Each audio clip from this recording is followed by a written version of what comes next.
allora la soluzione non è prendere gli africani e spostarli in Europa.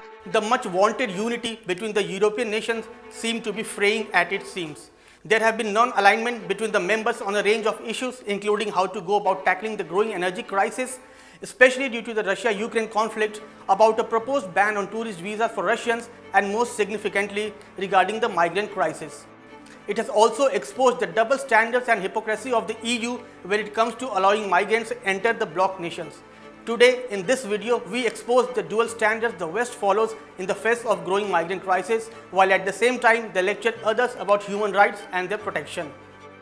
Let me give you a very clear context about the infightings and division of opinions taking place in Europe over the current migrant crisis. Just a few days back, the newly elected Prime Minister of Italy, Giorgia Meloni, launched a scathing attack on the French President Emmanuel Macron. She said, the solution is not to take Africans and bring them to Europe, the solution is to free Africa from certain Europeans who exploit it. But why did she say that? It is because from 2015, since the Syrian crisis began till now, there are migrants from Africa who want to enter the country, and Italy is one of the most preferred destinations for those migrants. And each year the numbers have been swelling massively. Now, just almost 2 weeks back, Italy had refused permission to Humanity 1, a rescue ship carrying 179 refugees and migrants. It later allowed only disembarking of children and sick or vulnerable people. 3 other rescue vessels that were left stranded were Norway flagged Geo Barents, German run Rise Above, and the Ocean Viking run by a European NGO. These 3 vessels had around 900 migrants that were seeking refuge from Rome. Several other nations have also been refusing migrants, mainly from African nations, to enter their borders.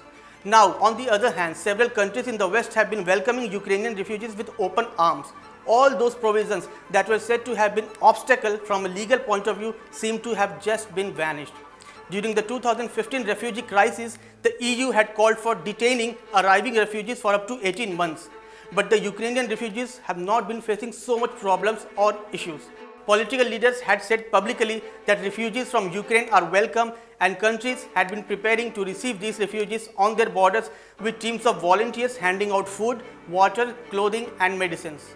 And Italy is not alone in its refusal. Other nations have also been accused of having double standards. In March this year, Hungary's notoriously anti-immigrant populist leader Viktor Orban had supported hosting Ukrainian refugees, recently saying, "We are able to tell the difference between who is a migrant and who is a refugee."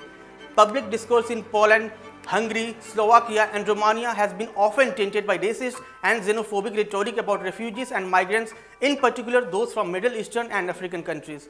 And they have adopted hostile policies like border pushbacks and draconian detention measures for them. So, on one hand, the West has absolutely no issues in accepting Ukrainian refugees, but on the other hand, they have serious objections to refugees and migrants from Middle East and the Third World.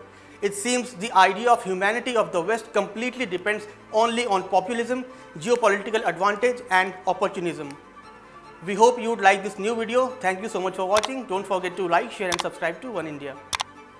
Subscribe to One India channel and never miss an update.